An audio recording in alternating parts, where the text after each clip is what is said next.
Grand slam for Masters!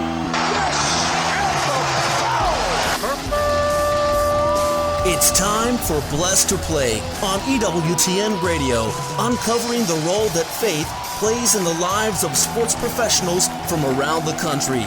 And now, here's your host, Ron Meyer. Fire, score! We have a fascinating guest today. Coach Joe Kennedy, an 18-year Marine veteran, was an assistant coach for the Bremerton High School varsity football team. Before he even coached his first game, the Marine-turned-football coach made a commitment to God that he would give thanks at the conclusion of each game for what the players had accomplished and for the opportunity to be part of their lives through football. This was met with disapproval from his school district and turned into a lengthy court battle, but on June 27th of 2022, the Supreme Court ruled in favor of Coach Kennedy and his First Amendment right. Since then, there's been a movie put out on his life called Average Joe, and a new book, which we'll tag at the end of the show. But I'd like to welcome Joe Kennedy to Blessed to Play. Coach, it's so great to have you on. Hey, thanks for having me, buddy. Appreciate it. Well, before we get into all this, I want to know, when did you want to coach and make an impact on young people's lives? Well, I didn't even know I wanted to be a coach at first. I got out of the military and I thought, out of the Marine Corps, and I thought everything was going to just be nice and quiet. And I don't know, about a year after that, I kind of found my way with the Lord, and he called me to coaching. And it wasn't something in my cards at the time, but it was his idea. So eventually I just kind of fell into it with him, and I took it on full bore. Now, this is not uncommon. I mean, I've played high school sports, collegiate sports, and coaches do pray with their players. The location might be a little different. You prayed at the 50-yard line, but I don't think that's a big deal. And you probably went into this thinking that it was, nothing that was going to be met with resistance. I'm sure you respected how your players believed, but it would be a coming together of the players. But just talk about incorporating spirituality into your coaching. Yeah, the interesting thing is that it started out with just myself. I prayed on the 50-yard line alone for a good 6 months before anybody on the team even asked if they could join. And when the team came over and asked if they could join, I said, "This is America. Of course, you got the right to do whatever you guys want to do." And it just kind of grew from there. And it was never a big deal as far as anybody saw it as a odd thing. People have been praying on football fields for the beginning of time. And my thing, was just my thing to start with, and it kind of grew up from there. Now, I understand that the movie Facing the Giants kind of inspired you to do this. Is that true? Yeah, that's very true. So I got offered the job on a Friday afternoon, and I went home, talked over with my family, and did I really want to do this? And Facing the Giants came on in the middle of the night, and it was like God reached through the TV set and just grabbed my heart. And Facing the Giants, that's where I got all of it from, is that I was going to give glory to God after every game right there on the battlefield. And that's where it came from, was Facing the Giants. Well, let's talk about the respective athletes that you've coached and prayed with. You were at a secular high school, so no religious affiliation from the high school. How was this met from the players, you gathering them, or they actually coming to you because you were praying alone and taking part in prayer? Yeah, mixed. It was most of the kids never cared about it because it was my thing. I did over the years, because I coached for 8 years and prayed after games for 8 years. And we have 60 kids on the team every year. So that's a lot of kids that come through our program. I did have a couple parents, and I did have a couple players over the years that asked concern if this was something mandatory or if the kid had to do it, or some of them expressed they didn't want their kid to participate. And it's a small community, so nobody ever had a problem with me doing it. If they didn't want to pray, that was fine. Nobody cared. Blessed to Play, Ron Meyer. We're chatting today with Joe Kennedy. He's a former assistant football coach at Bremerton High School, and had a lengthy court battle on June 27th of 2022. The Supreme Court, the law of the land, ruled in favor of Coach Kennedy and his First Amendment right. Okay, so you went on for a period of time doing this, and just to make the distinction, you were the head JV coach, but were the assistant at the varsity level. So how did the head coach at varsity respond to you doing this, praying with the players? And when was it that you met resistance for doing so? Yeah, well, every single coach has prayed, in at least in our coaching staff, prayed before games in the locker room.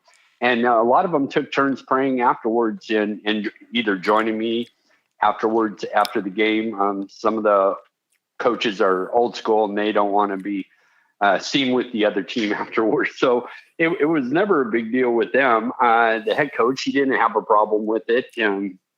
Nobody ever had a problem with it. That was the weirdest thing, is that actually everything came from a compliment and never came from anybody filing a complaint or saw something wrong with it. And this grew over time, didn't it, Joe? I mean, your players obviously joined you, but the opposing players and coaches actually joined you to pray as well. Right. Yeah. Over the years, it grew. And, a small community, the kids, they play pee-wee football and stuff together. Mm-hmm. And as they go into junior high and high school, they might split differences of schools. And they wanted to know if they could invite the other team. And of course, it's their team. They want to invite the other team out. And in the 8th year, we had every single team in our league joining us on the 50. It became something really cool in our community. What's so interesting about this, because if there's an injury on the field, a lot of times at the collegiate, even at professional level, I'm sure at high school as well, what do players do? They take a knee. Exactly. And it's not meant, but some resistance. Don't get on your knee. Please don't get on your knee and pray right now. But so when did the resistance start? So obviously you were doing this for a period of time, and this is probably, you were, to use a football term, you were blindsided, I'm sure, by this. Yeah.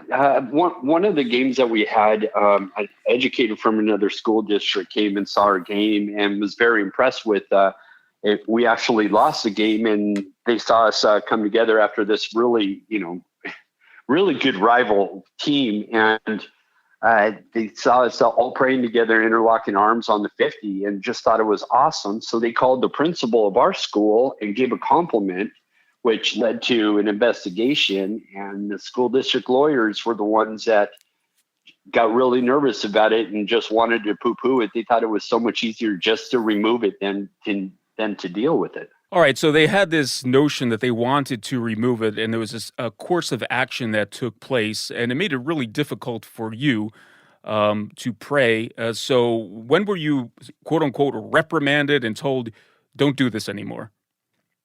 Yeah, it was right after the very first time it became, when they were doing the investigation. The athletic director was advising me not to do it because the principal was asking about it, and the head coach and some of the other coaches were getting nervous because anytime the administration pokes their head into our football program, everybody gets a little squishy. And it was after that game that I prayed, and that's what started it. One simple post on Facebook and Instagram. I just did one post and it became viral overnight. I wrote, I think I just got fired for praying. And from there, it spun out of control. So right away, I got a letter of reprimand telling me what I could and couldn't do. And they did that 3 times. They gave me 3 different letters of direction telling me where I could pray, how I could pray, where I was supposed to do all this, and just became a complete mess. Yeah. Let's to play Ron Meyer. Once again, we're chatting with Joe Kennedy, a former assistant football coach at Bremerton High School. And his court case went to the highest court, the Supreme Court, to protect his First Amendment right and those who would come after him.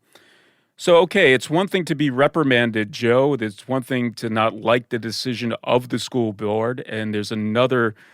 It's another decision to take this through the courts, which you knew would be a battle, indeed. And this wasn't easy for you. It affected your family. Obviously, it affected you, and you knew a battle was to be ongoing. So talk about when you decided, or did someone give you some guidance that you should take this to the courts so they can make a decision for your First Amendment right? It happened so fast that the school district lawyers, they got involved almost immediately when they started telling me what I could and could not do. And I thought we were in perfect agreement in the first month that they said, just stop praying with the players and no one should have a problem with it anymore. And I was fine with that because it was my thing to begin with. No problem there. So I never prayed with the players again. But the opposing team joined us, and the school district kind of freaked out about that and didn't know what to do. That's when their lawyer said, you need to stop praying altogether. And I thought I needed help because I don't know the law. As far as the Constitution makes sense to me, the Bill of Rights and the First Amendment sounds very clear.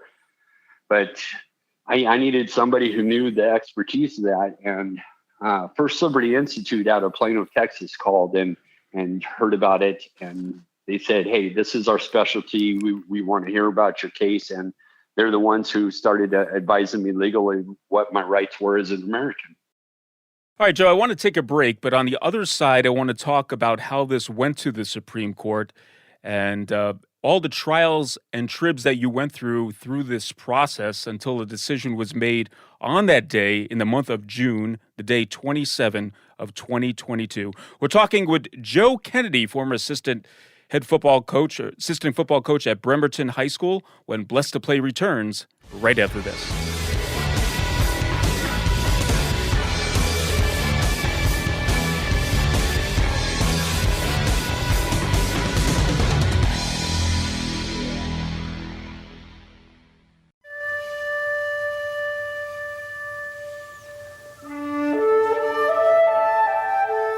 Glory be to the Father, and to the Son, and to the Holy Spirit, as it was in the beginning, is now, and ever shall be, world without end. Amen.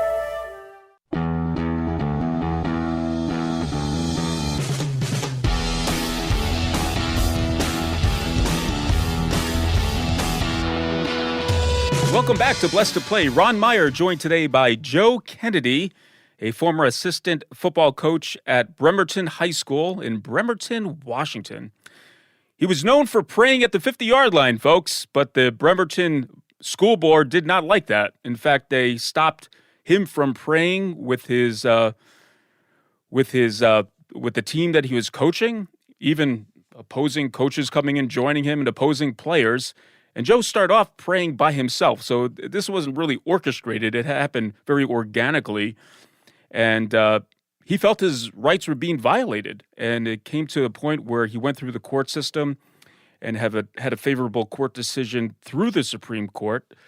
And Joe, you mentioned having some guidance out of Texas legally, and now the fight was on, so to speak. So why don't you take us through the steps of the court proceedings that led to it getting to the Supreme Court? Yeah. And to me, this was not a big deal. This was a 15-second prayer, somebody expressing their faith on a field. And it just had made absolutely no sense. And I was at odds with the school district. Even my team couldn't understand. They said, Coach, can't you just give in and give in to the school district? And yeah, that would have been the easy thing to do. And it would have been the most painless thing to do, but it wasn't the right thing to do. So I had to stand up for what I believed in and knew my rights as an American. The First Amendment is pretty clear. And even my wife couldn't understand it. She was the HR director for the school district. So you can imagine the turmoil it caused within our family. Mm-hmm. And the lower courts, they started ruling, and they said, really, they put it in the black and white where it said that any display of religion in the public square could get you terminated. And that really freaked me out. Could you imagine that? Mm-hmm. Any display of that, even a Jesus fish on your car parked in public, could get you a ticket. I mean, that's how crazy this got. Yeah, definitely a fight for religious liberty for sure. So, okay, this caused turmoil within your family. You alluded to that. Your wife worked in HR, but this wasn't easy for you let's make this clear too, you weren't going after compensatory damages initially. Yeah, no. Yeah, the only thing I ever asked for from the very beginning was to be reinstated as a coach and to be able to pray on the 50-yard line after the game. So it was a simple ask. I didn't ask for money. It was the whole principle of the First Amendment, that if you take this away from me, imagine what they're doing for everybody else. And I just couldn't stand for that. Okay, so you got the news that SCOTUS was going to hear this case. What were your thoughts at that time?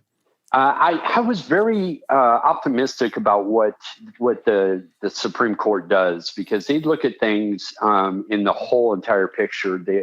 To me, you can't get any more just in the Supreme Court. That's why it's the last one in the lineup. But only thing I was nervous about, if we didn't win, if we ended up losing, the lower cases would have stuck, and I would have messed up religious freedom for everybody in the United States. So I wasn't necessarily worried about winning anything. I was more worried about it losing and having it where I screwed up religious freedom for all Americans. When the Supreme Court, when you got word that they ruled in favor of you, was that a big weight lifted off your shoulders? Yeah, that's the best way to say it. There wasn't even time to be excited about it or, run a victory lap or anything like that. It was just like the weight of the world came off my shoulders. And I knew the Constitution and the First Amendment is live and well, and that this is a free country and God is very much involved in our lives. So tell me the aftermath of this. I'm sure you had so many correspondences from coaches who prayed with their team, just people in general who are open to religious liberty. Just talk about the flood of feedback that you received after the decision of the Supreme Court. Yeah, I would love to say all the professional people that I talked to, like the Deion Sanders and Chad Hennings and all these professional athletes that and the ones that you see even in today in the playoffs in college football, everybody's given praise to God, and those are really cool. But it was I think the best thing is having these young kids come to me and say, hey, I saw your movie, I read your book, and I understand that what the importance of this is. And to hear that these young men are actually out there leading prayer on a football field now, I think that just shows the best victory altogether. Plus, to play Ron Meyer chatting today with Joe Kennedy, former assistant football coach at Bremerton High School. Took his case of his First Amendment rights from praying at the 50-yard line to the Supreme Court. A favorable decision was granted by the Supreme Court. Joe, going back to the school board, and I'm trying to figure out their motivation here, do you think this was more politically motivated than anything else?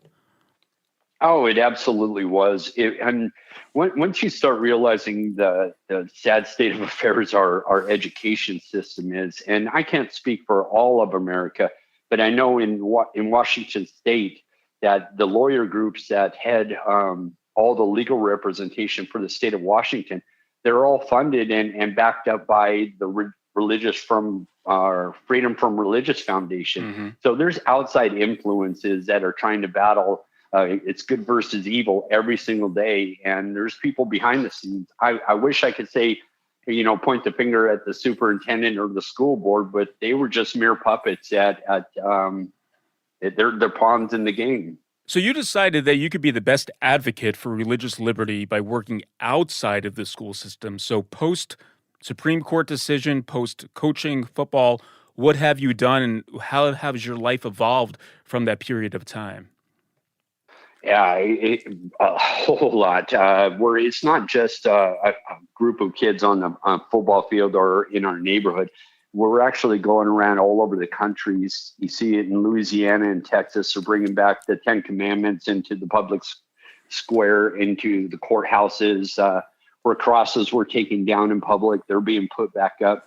So this case affected over 7,000 different cases.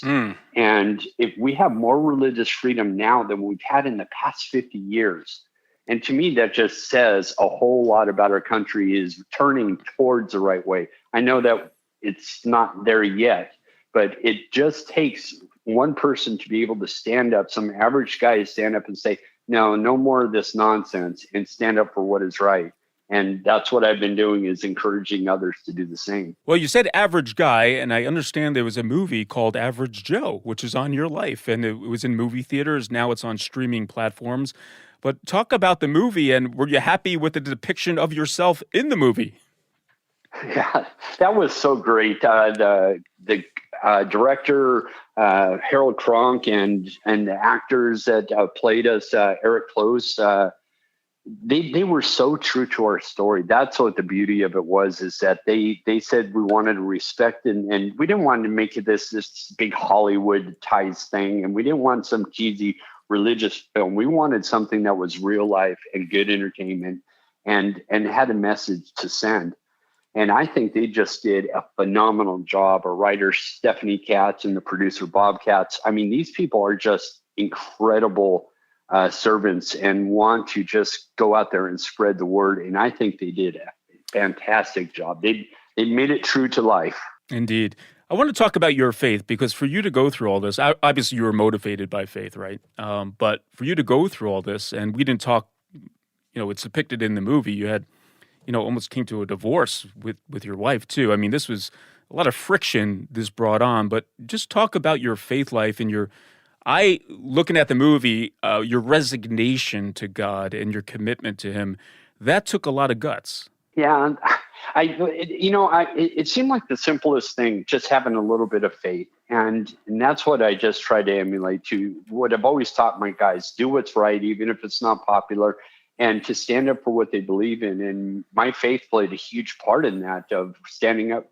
This is my chance to stand up for God and to defend the people of America. And there was times that's all I had was my faith. My wife and I almost got divorced over this. It tore apart a bunch of relationships that we've had. Have you been able to talk to other coaches or people who, sometimes when you set the example and they know someone else has done something, it gives people power and strength. Have other coaches reached out to you and say, hey, I am renewed in my faith and I am going to make sure I stand up for what is right?